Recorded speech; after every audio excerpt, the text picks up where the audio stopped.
Assalamualaikum warahmatullahi wabarakatuh.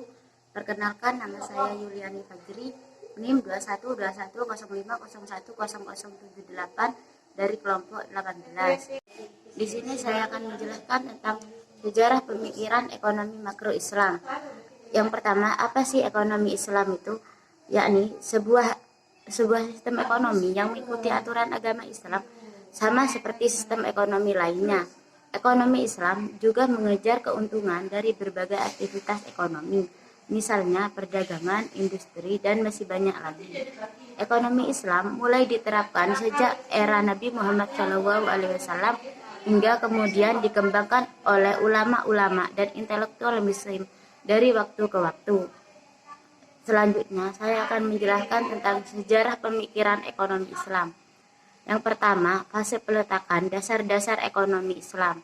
Fase peletakan dasar ekonomi Islam sudah dimulai sejak era Nabi Muhammad SAW. Nabi Muhammad adalah pedagang ulung yang jujur.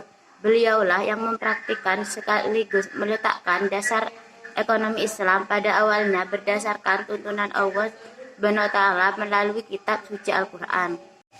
Yang kedua, tokoh pemikir ekonomi Islam.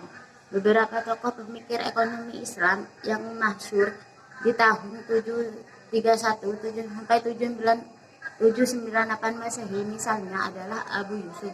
Abu Yusuf kemudian dikenal sebagai tokoh pemikir ekonomi Islam yang meletakkan prinsip perpajakan di dunia. Yang ketiga, kontribusi fase 1.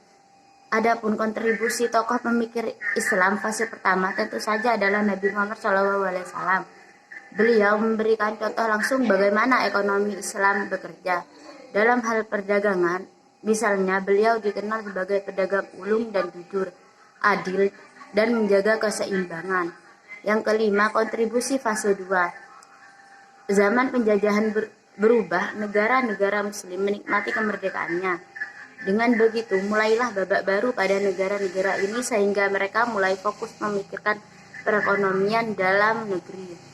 Selanjutnya, saya akan menjelaskan tentang faktor pendorong perkembangan baru pemikiran ekonomi Islam. Yang pertama, munculnya kekuatan yang disebut kekuatan ekonomi petrodolar. Yang kedua, munculnya kesadaran mengenai bangkitnya Islam pada abad 14 Hijriah. Yang ketiga, makin banyaknya muncul intelektual Muslim generasi baru yang mendapatkan pendidikan modern.